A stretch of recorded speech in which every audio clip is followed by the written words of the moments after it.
Bismillahirrahmanirrahim. Assalamualaikum warahmatullahi wabarakatuh.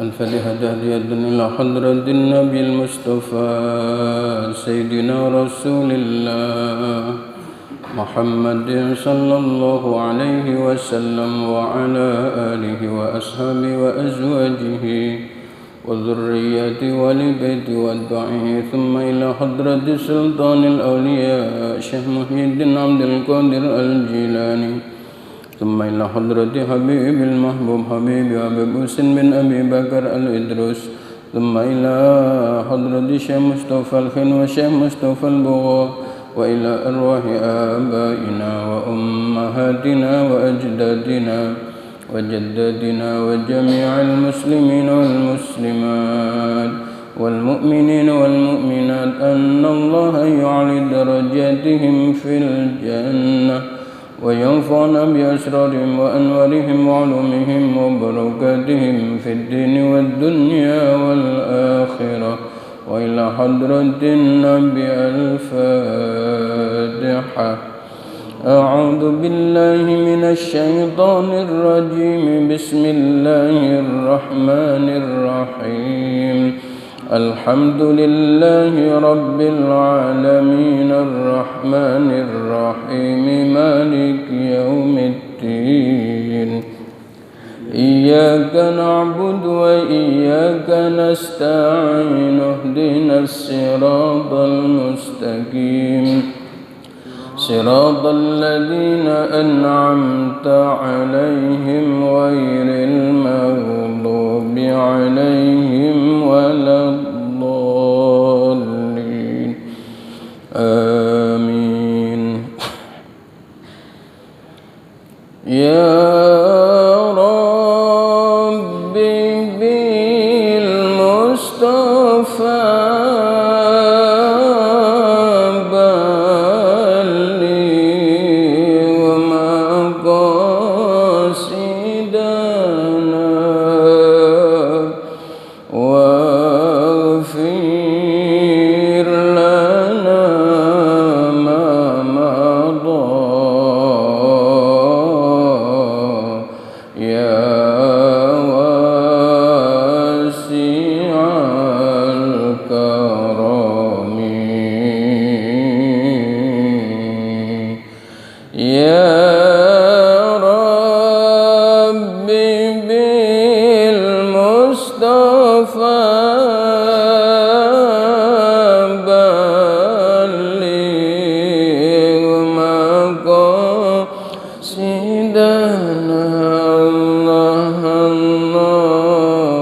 صل وسلم وبارك عليه وعلى آله.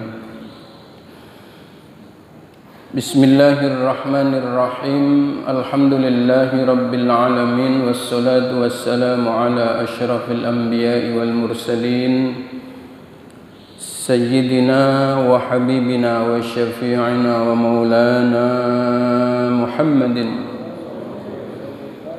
فقد قال رب اشرح لي صدري ويسر لي أمري wahlul 'uqdatam min lisani yafqahu qawli, amin. Amma ba'du. Puji serta syukur kita panjatkan kehadirat Allah yang Maha Ghafur atas limpahan rahmat, nikmat dan karunia-Nya. Salawat serta salam semoga senantiasa terlimpah curahkan keharibaan junjungan kita Nabi besar Muhammad sallallahu alaihi wasallam. Hadirin jamaah rahimakumullah, sehat semuanya? Alhamdulillah, mudah-mudahan sehat selalu dan berkah selalu. Allah hindarkan kita dari musibah Covid Corona. Allah angkat dan Allah ganti dengan rahmat dan ampunannya. Amin ya rabbal alamin. Hadirin jamaah rahimakumullah, pagi ini yang kita akan bahas adalah fikih kurban. Hanya mohon izin sedikit di prolog ini untuk menjelaskan satu jawaban dari pertanyaan salah satu jamaah kita, salah satu tokoh kita yang kemarin sempat menanyakan di taklim yang ba'da maghrib, yaitu tentang bagaimana kalau sedang taklim maghrib sampai isya, lalu tiba waktu sholat isya, seharusnya langsung berhenti segera melaksanakan sholat isya berjamaah atau diteruskan taklimnya. Ini saya merasa perlu untuk memberikan jawaban lebih awal karena pernah terjadi ya satu sedikit konflik kecil barangkali, yaitu ketika di salah satu masjid yang dekat dengan saya tinggal, tepatnya waktu acara nisfu Sya'ban. Nisfu Sya'ban itu yang biasa dibaca apa Pak? Yasin 3 kali. Ya, Yasin 3 kali. Oleh saudara-saudara kita yang tidak sependapat dengan adanya nisfu Sya'ban, itu menjadikan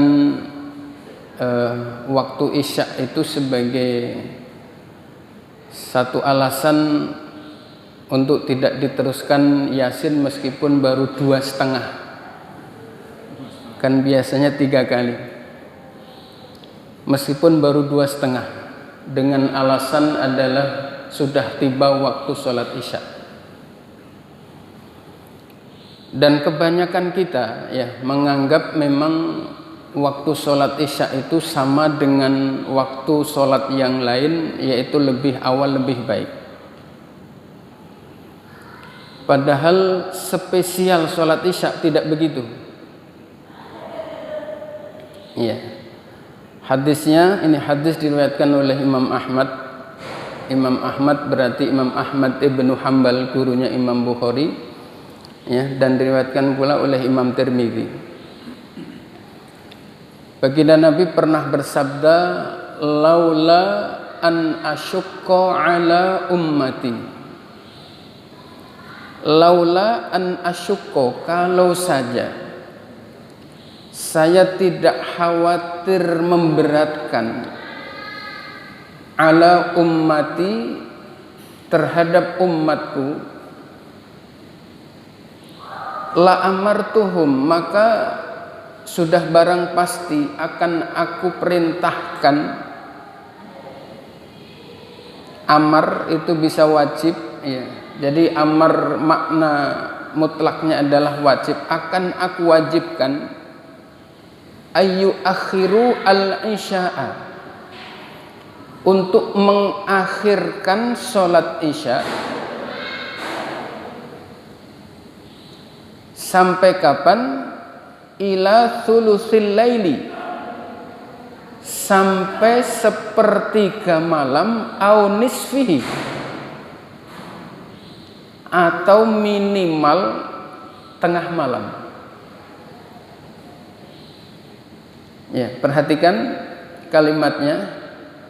Kalau saja saya tidak khawatir memberatkan terhadap umatku, maka sudah barang pasti menggunakan taukid la amartuhum, sudah barang pasti akan aku perintahkan, aku wajibkan umatku untuk mengakhirkan sholat isya. Kalau bisa sampai thuluthil laili, sepertiga malam, au nisfihi, atau minimal setengah malam. Kalimat au di sini adalah minimal. Kalau bisa mencapai sepertiga malam, kalau tidak minimal adalah pertengahan malam. Hadirin jamaah rahimakumullah, hadis ini ya berlaku bagi siapapun, tidak terkecuali orang yang tidak dalam keadaan ngaji atau dalam keadaan tidak beribadah sekalipun. Itu kalau mengakhirkan sholat isya itu lebih baik dengan beberapa catatan. Sebelum beberapa catatan itu, kenapa begitu? Karena setiap malam itu ada malam terbaik. Setiap malam itu ada waktu-waktu yang mustajabah. Kalau setiap tahun kita temukan yang namanya malam spesial, yaitu Lailatul Qadar, di mana tempat itu sangat mustajabah, di mana waktu itu sangat mustajabah, maka di setiap malam itu ada. Dan puncaknya istijabah itu adalah di sepertiga malam itu. Sehingga orang yang bisa melakukan sholat isya di pertengahan atau di sepertiga malam itu adalah lebih baik. Meskipun antara masuk waktu isya sampai dia sholat isya itu tidak melakukan ibadah. Terlebih ketika seseorang yang atau jamaah yang sedang mengikuti kajian. Makanya kalau di pesantren-pesantren biasanya hampir, khususnya di daerah Jawa Timur ya, hampir jarang kalau sholat isya itu begitu masuk langsung sholat, itu hampir jarang. Di pesantren-pesantren biasanya dari maghrib ngaji langsung sampai jam 9 atau bahkan setengah 10, baru itu kemudian sholat isya. Karena memang dalilnya begitu. Iya. Nah, lalu untuk siapa sholat isya itu lebih baik di awal? Jawabannya adalah untuk orang-orang kalau dia mengakhirkan, ya, itu dia tidak bisa sholat berjamaah, ya. Dan kedua adalah terancam untuk kelewat sholatnya. Untuk orang-orang yang kelas begini, maka lebih baik sholat isya itu di awal. Ya. Sekali lagi, untuk siapa sholat isya itu adalah terbaik dilakukan di awal waktu? Bagi orang-orang yang kalau diakhirkan itu dia tidak sholat berjamaah atau bahkan kelewat nggak sholat isya. Itu berarti lebih baik di awal waktu. Nah, kemudian pertanyaan berikutnya, ketika orang sedang ngaji, kira-kira sholat isya-nya kelewat tidak? Kemungkinannya sangat kecil. Ya.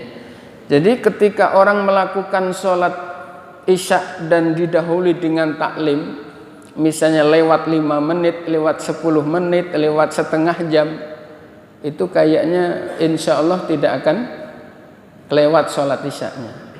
Bahkan insya Allah lebih fokus, lebih siap, ya, dibanding dengan yang tidak taklim dulu, datang dari rumah mungkin agak buru-buru.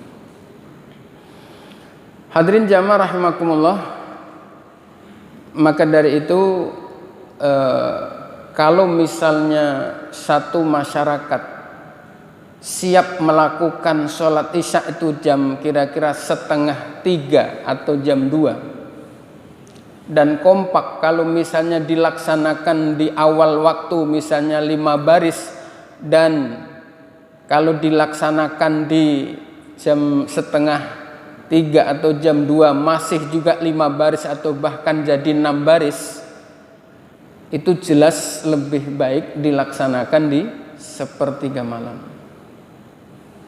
Tetapi kalau dilaksanakan jam 2:30, padahal kalau di awal waktu 5 baris jadi setengah baris, nah itu yang sudah barang pasti lebih baik dilaksanakan di awal waktu sholat berjamaah. Hadirin jamaah rahimakumullah, ini jawaban ya dari kemarin yang salah satu jamaah kita menanyakan itu. Rasanya ganjel di saya kalau nggak saya jawab, dan itu juga perlu, maksudnya jangan sampai kalau pas taklim dia siapapun, tidak terkecuali saya atau siapapun, ngaji misalnya lewat 5-10 menit, itu bukan jelek, ya, tidak jelek itu. Bahkan kalau siap misalnya menahan setengah jam, keutamaan sholatnya naik, bukan berkurang, gitu. Ya. Jamaah rahimakumullah, kita lanjutkan ke tema kita pagi ini, yaitu tentang fikih kurban. Motivasi pertama, hadis yang sudah sangat familiar di pendengaran kita insya Allah. Di setiap event kurban, hadis ini selalu muncul. Baginda Nabi pernah bersabda, "Man kana lahu sa'atun falam yudhi fala yaqrabanna musallana." Man barang siapa kana yang ada lahu bagi man sa'atun, keluasan rezeki, falam yudhi, tetapi dia enggan untuk berkorban, fala yaqrabanna musallana, maka jangan sekali-kali mendekati tempat sholatku. Punya rezeki, hari itu buat makan ada, ya, buat makan sampai beberapa hari ada, masih ada tabungan, ya, untuk beli kambing cukup, ya, atau untuk gabung arisan korban cukup, tetapi enggan untuk berkorban, maka ancamannya ini, kalau bahasa ini kita ekstrimkan, nggak usah kalian mengaku sebagai umatku, fala yaqrabanna musallana. Kalau orang yang tidak boleh mendekati masjid musola, kalau orang yang tidak pernah menginjak masjid, tidak pernah menginjak musola, siapa? Ya, saudara-saudara kita non muslim. Gitu. Jadi dianggap udah nggak usah nganggep, ya, engkau sebagai umatku. Ya, kalau diekstrimkan kurang lebih begitu. Ya. Lalu bagaimana kalau orang berkorban itu, apakah di satu keluarga cukup satu, atau setiap warga atau setiap keluarga misalnya ada 5, ya berarti korban 5, Kalau ada 10 berarti korban 10. Kalau pertanyaannya cukup atau tidak, ya, jawabannya cukup. Tapi bahasa fikih itu ada cukup, ya, ada baik, ada lebih baik. Jangan berhenti di cukup. Orang memahami cukup seakan-akan nggak boleh lebih. Ini salah. Ya. Orang melakukan korban satu untuk satu keluarga, keberkahannya meliputi, meskipun atas namanya satu orang, tapi keberkahannya meliputi satu keluarga itu. Tetapi ketika mampu dan bisa untuk melakukan korban atas nama semua keluarganya, lebih baik. Bahkan satu orang korban lebih dari satu, boleh. Itu lebih baik. Dan pernah dicontohkan oleh baginda Nabi, di saat haji wada beliau melakukan kurban sebanyak 100 ekor onta. Berapa Pak? 100 ekor onta. Yang 70 beliau sembelih dengan tangan beliau sendiri, selebihnya disembelih oleh Sayyidina Ali karramallahu wajhah. Satu orang, yaitu Rasulullah, ya, kurban 100 unta. Kita berapa unta Pak kira-kira Pak? Setengah unta. Ya. Bahkan tidak boleh mengikuti sunnah yang satu ini, nggak boleh Pak. Ya. Kenapa? Kurban unta di Indonesia dilarang. Nanti begitu selesai bapak dipanggil sama polisi. Kenapa? Karena unta di Indonesia hewan yang dilindungi. Ya.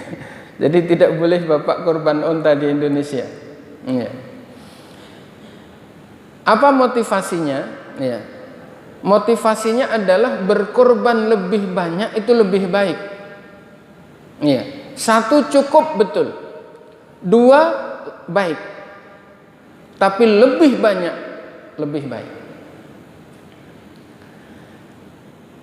Hadirin jamaah rahimakumullah, pernah ada satu video singkat yang disampaikan oleh, ya, salah seorang ulama kita, beliau almarhum, Allahumma yarham. Dalam video ini beliau menyampaikan bahwa satu ekor kambing untuk satu rumah itu cukup. Ternyata efeknya Pak, bahasa cukup itu dianggapnya nggak boleh lagi lebih. Salah satu masjid di daerah Pondok Gede, ya, yang biasanya sapi itu bisa mencapai 20, bisa mencapai 15. Ketika video ini beredar, ya, turunnya nggak kira-kira, tinggal tersisa 5 ekor sapi tahun itu setelah video ini beredar. Nah, karena informasi ini tidak diberikan keseimbangan, ya, antara boleh, baik, dan lebih baik. Kemudian korban itu sebagai nasnya adalah untuk mendekatkan diri kepada Allah. Ibarat kita melihat ada mangga di atas, ya, di pohon, dengan tangan kita yang panjangnya begitu terbatas, ya, sudah barang pasti tidak mungkin kita kayuh dengan tangan kita. Untuk mencapai mangga yang kita kehendaki untuk bisa kita ambil, untuk kemudian kita bisa nikmati, yaitu melalui wasilah apa? Kalau bahasa Betawi, gala. Ya. Dengan melalui gala itu kemudian alhamdulillah kita bisa mendapatkan buah mangga yang kita inginkan. Dan itu Al-Quran, ya, membahasakan, ya ayyuhalladzina amanuttaqullaha wabtaghu ilaihil wasilata wajahidu fi sabilihi la'allakum tuflihun. kalimat wabtagu ilaihil wasilata, sampailah engkau kepadaku melalui wasilah. Sampailah engkau kepadaku melalui wasilah. Ini orang kelihatannya menyembelih kurban, tapi sesungguhnya hakikat yang terjadi adalah mendekatkan seorang diri, seorang hamba kepada Allah dengan dekat yang sesungguhnya, menggunakan masdar kurbanan, dekat yang sebenar-benarnya dekat. Ya. Dengan menyembelih hewan kurban, seorang hamba atau orang yang menyembelih kurban itu adalah bisa sampai kedekatannya kepada Allah dengan benar-benar dekat,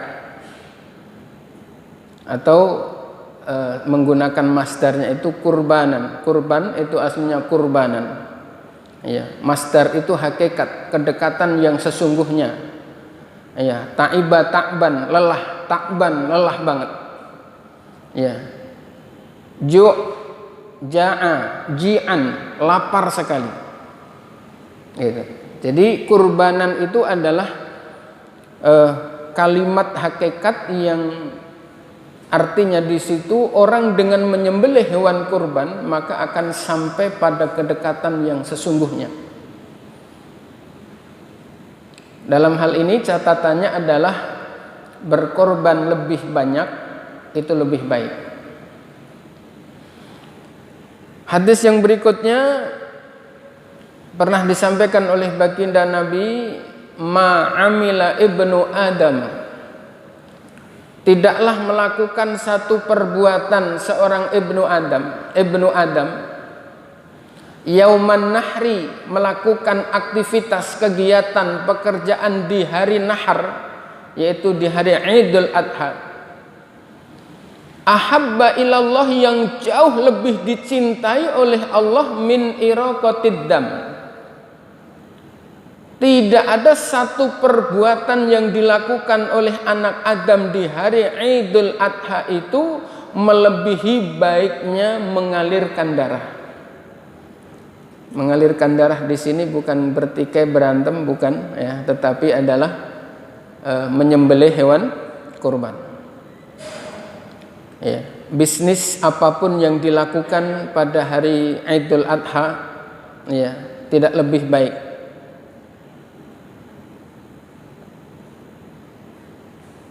Mendapatkan satu proyek yang dikerjakan pada Idul Adha ya, itu tidak lebih baik dibandingkan dengan kita melakukan penyembelihan kurban. Meskipun bukan kita sendiri yang menyembelih, tapi kita mungkin yang berkorban atau minimal kita membantu, itu adalah perbuatan dan amal yang terbaik, dan dia akan menjadi energi bagi kehidupan kita berikutnya. Kalau misalnya tahun depan ini setelah hari raya Idul Adha ya, kita ditakdirkan untuk mendapatkan satu proyek besar, maka dengan melakukan kurban di Idul Adha, maka kualitas hasilnya akan berbeda jika dibandingkan dengan dia tidak melakukan kurban dan tidak peduli dengan pelaksanaan kurban. Jadi efeknya bukan hanya hari itu. Iya. Tidak ada orang yang melakukan satu kebaikan kecuali kebaikan itu akan menarik kebaikan-kebaikan berikutnya. Terlebih khusus ya, ibadah kurban seperti ini. Gitu. Makanya yang pada punya karyawan, biar pentingnya seperti apa ya, diusahakan di hari kurban itu diliburkan. Ya, kecuali yang sudah benar-benar udzur syar'i, tidak mungkin. Nah, barangkali bicara udzur berbeda. Ya. Wa innahu ya la yu'ta yaumal qiyamati bikurniha wa adlafiha wa asy'ariha. Sesungguhnya hewan kurban itu di hari kiamat kelak akan Allah datangkan bikurniha, lengkap dengan tanduknya, wa adlafiha, dan lengkap dengan kulitnya, wa ash'ariha, dan lengkap dengan bulu-bulunya. Ya, maka dibahasakan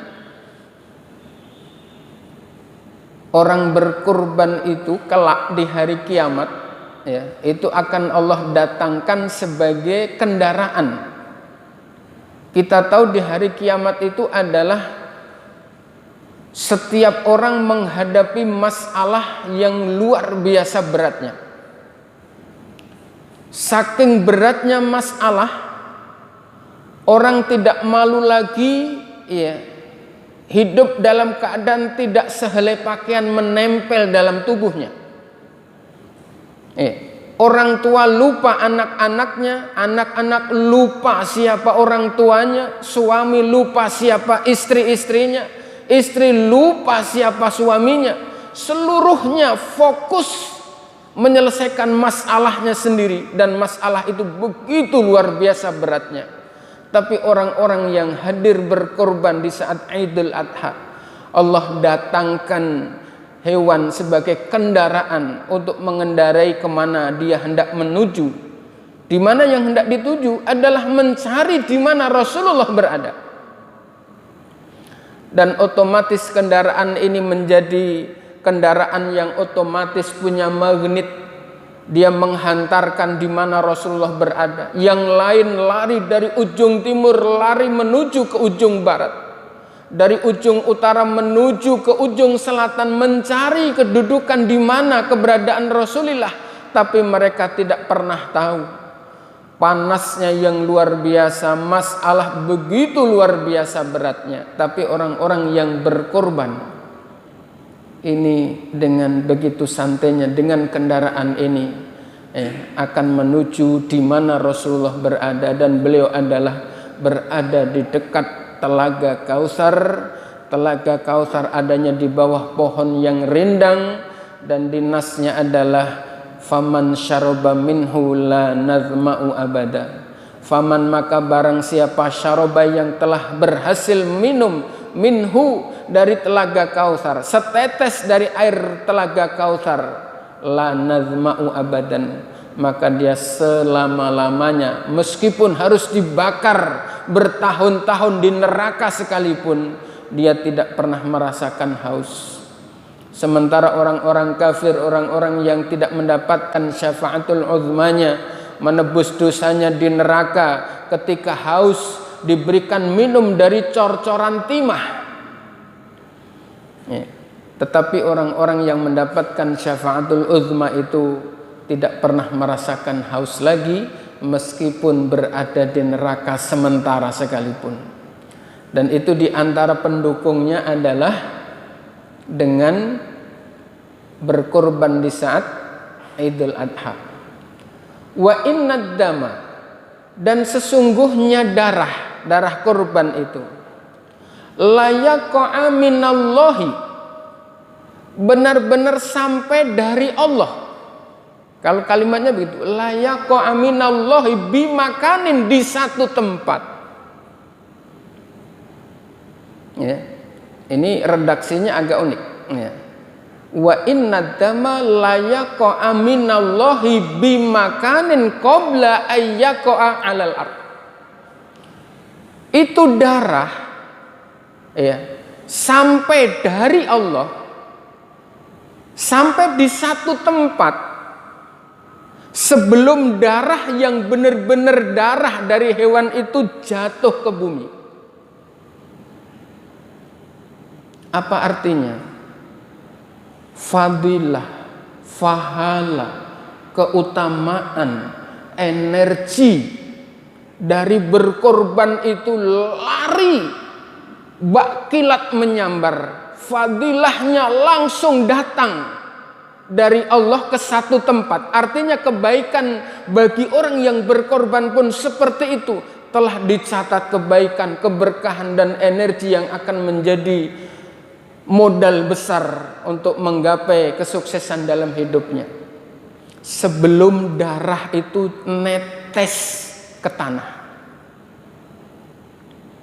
Bayangkan Pak, jatuhnya darah dari leher ke tanah itu berapa detik sih?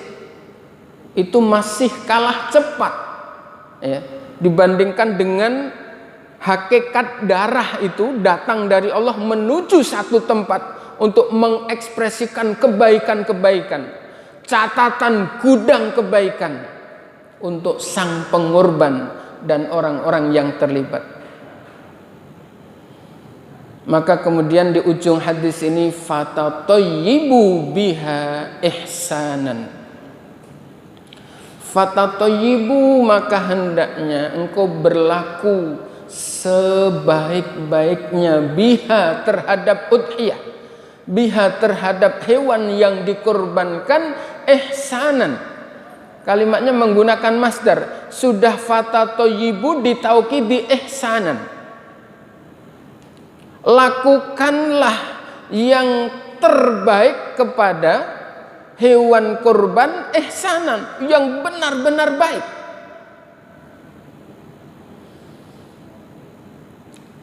Hadirin jamaah rahimakumullah, ujung hadis ini ya, ekspresinya dalam hukum hadis, dalam hukum fikihnya ya, banyak sekali ya.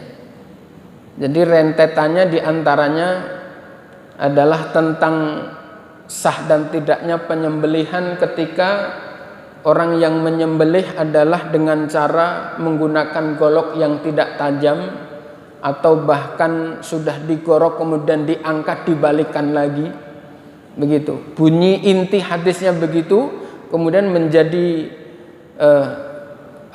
turunan hukum fikihnya sangat banyak sekali.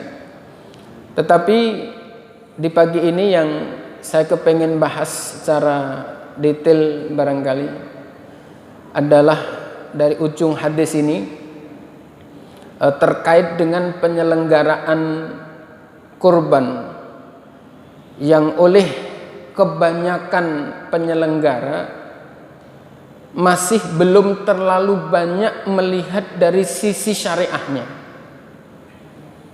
Dan ini sebuah ironi ya, dan ini satu kenyataan yang menyedihkan, terlebih ketika dalam kondisi pandemi yang seperti ini ya. Kalimat ihsanan, kalau dalam hadis Bukhari yang lain, Nabi pernah menyembelih kurban berupa 2 ekor domba ya. Beliau berlaku dengan luar biasa, di antaranya adalah beliau memberi nama dari hewan yang dikorbankan itu. Jadi hewan yang akan dikorbankan itu dikasih nama. Dan itu kalau di daerah Jawa, daerah tempat saya sampai hari ini masih berlaku. Ya, jadi hewan yang mau dikorban dikasih nama. Ya, terserah namanya. Ya, tapi namanya yang baik.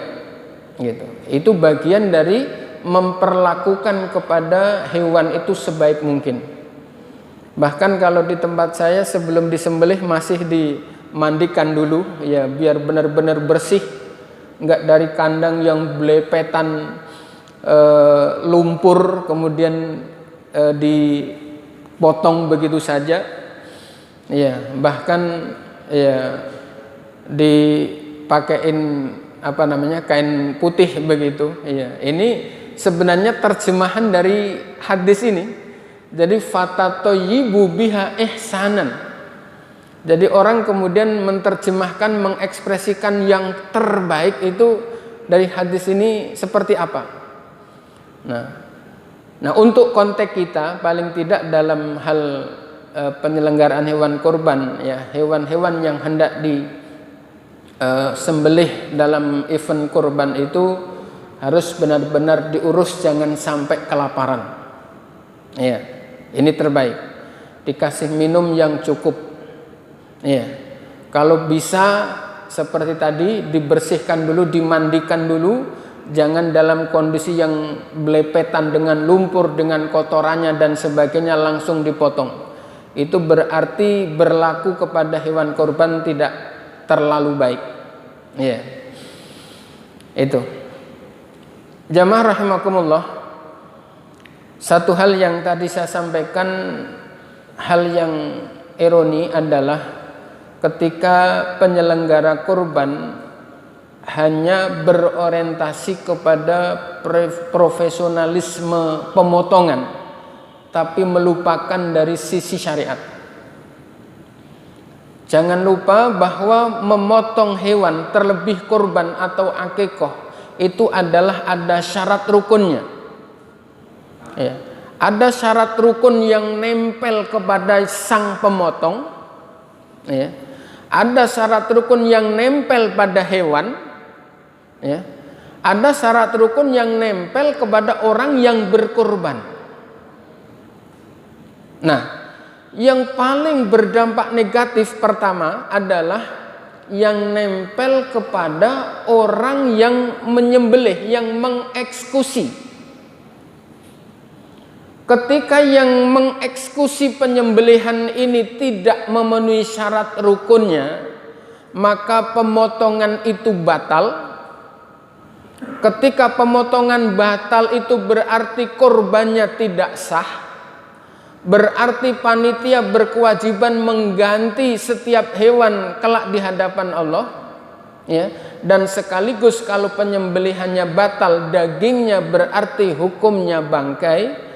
Lalu dibagi-bagi kepada masyarakat, kepada jamaah, ya, membagi-bagikan bangkai.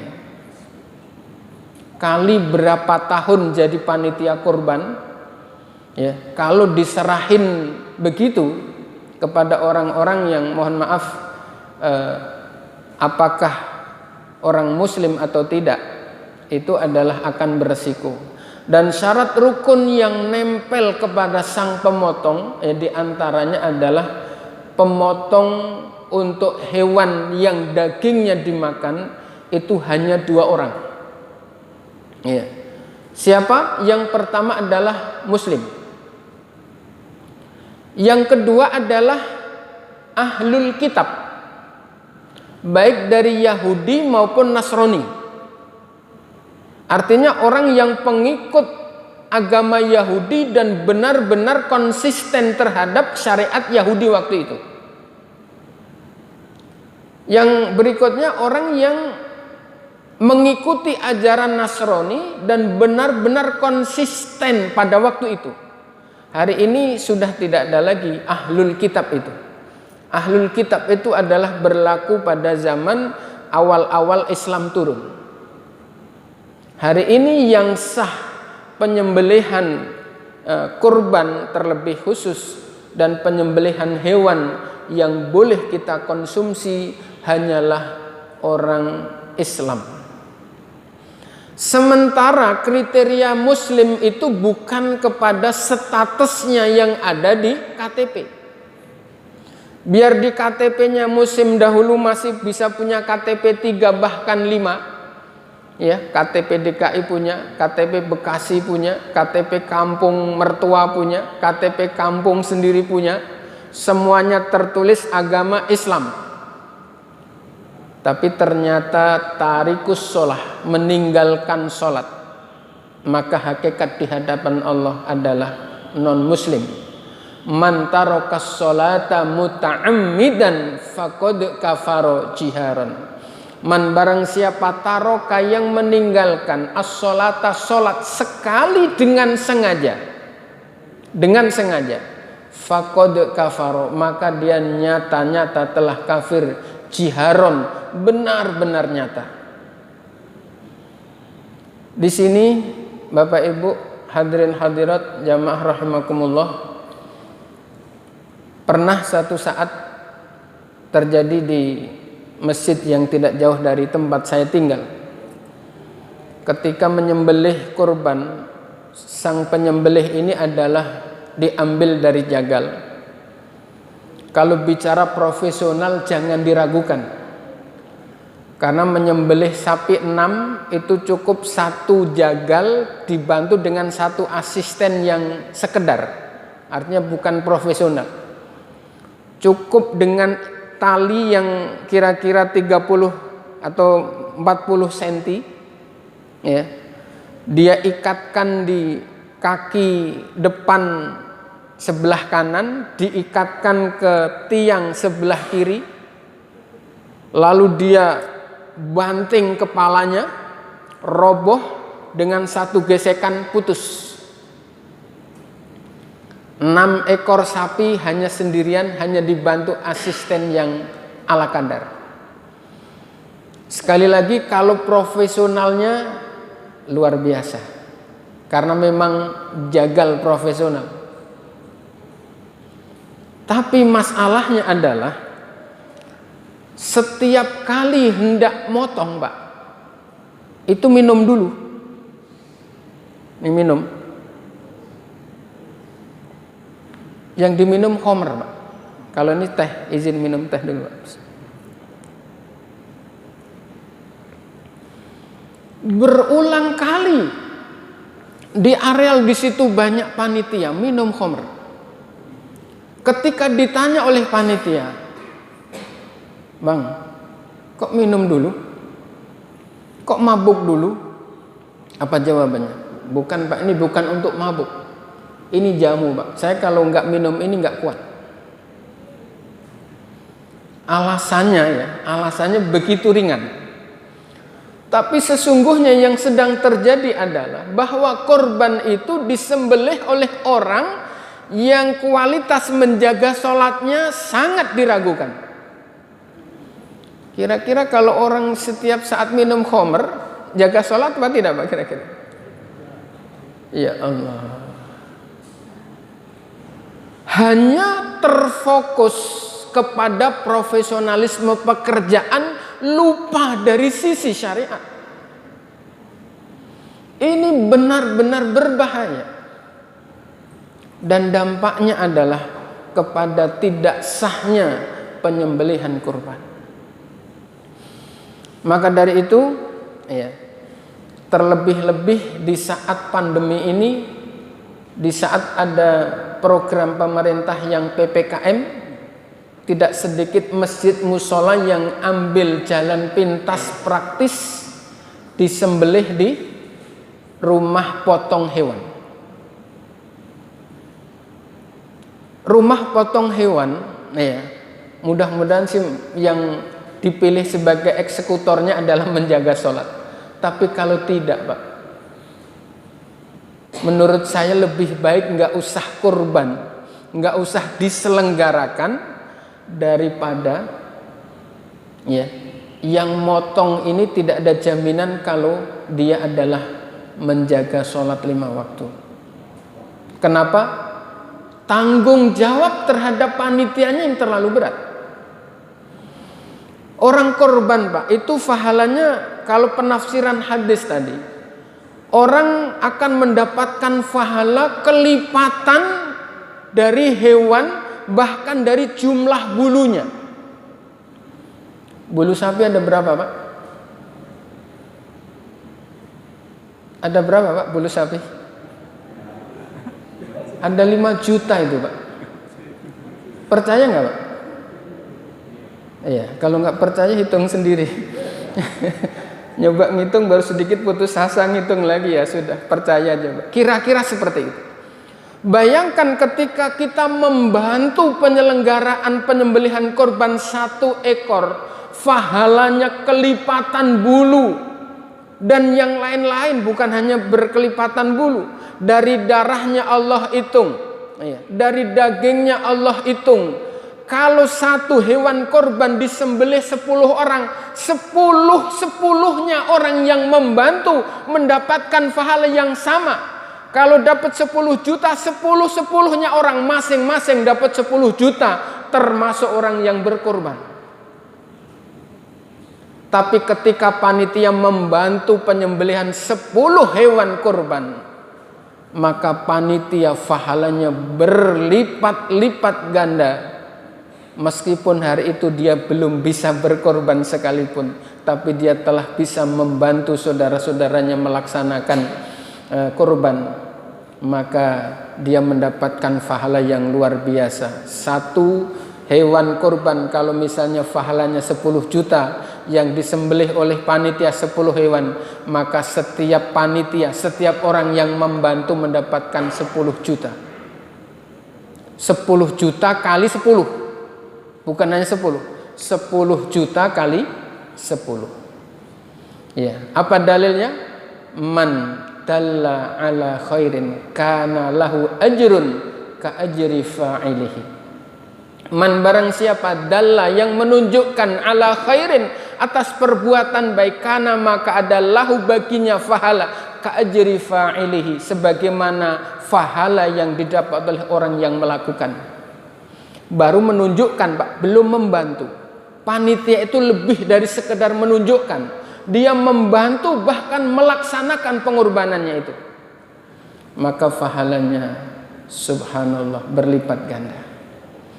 Maka dari itu motivasi buat panitia, ya, biar toh ya kondisi hari ini Covid, ya mudah-mudahan tetap bisa mensiasati pelaksanaan kurban dengan aman, nyaman, ya, aman dan nyaman, nggak masalah sampai maghrib sampai subuh, ya. Kalau ditanganin sendiri nih misalnya, daripada diserahkan kepada orang yang kualitas menjaga sholatnya tidak jelas. 2 hari 3 hari lebih baik, ya. Misalnya nggak ada yang bantu dari pihak orang yang biasa melaksanakan, udah dipotong sendiri sama panitia 10 ekor sampai 4 hari, nggak masalah, Pak. Pahalanya nggak berkurang, itu lebih banyak pahalanya. Ya. Tetapi kalau bisa lebih cepat tentunya lebih baik. Tapi tidak boleh orientasi ingin cepat melupakan sisi syar'inya. Mudah-mudahan sukses. Amin ya rabbal alamin. Cukup? Ya, baik. Kalau cukup kita akhiri sampai di sini. Kita tutup dengan baca surah Al-Fatihah. Doa kita mudah-mudahan pelaksanaan ibadah kurban oleh saudara-saudara kita yang diselenggarakan oleh panitia masjid kita mudah-mudahan lancar, Allah mudahkan dan Allah berkahi, dan mudah-mudahan menjadi wasilah untuk Allah jadikan alasan mengangkat berbagai musibah yang menimpa kita, khususnya adalah musibah virus COVID-19 dan beserta seluruh variannya. Mudah-mudahan Allah selamatkan dan Allah berkahi seluruh urusan kita. Ala hadhihin niyah wa ala kulli niyatin salihah wa ila hadratin nabi al-fatihah. A'udzu billahi minasyaitonir rajim. Bismillahirrahmanirrahim. Alhamdulillahi rabbil alamin arrahmanir rahim maliki yaumiddin. Iyyaka na'budu wa iyyaka nasta'in ihdinas siratal mustaqim siratal ladzina an'amta 'alaihim ghairil maghdubi 'alaihim waladdallin. Amin. Demikian kurang dan lebihnya mohon maaf. Hadanallahu wa iyyakum ajma'in. Wallahul muwaffiq ila aqwamit thoriq. Wassalamualaikum warahmatullahi wabarakatuh.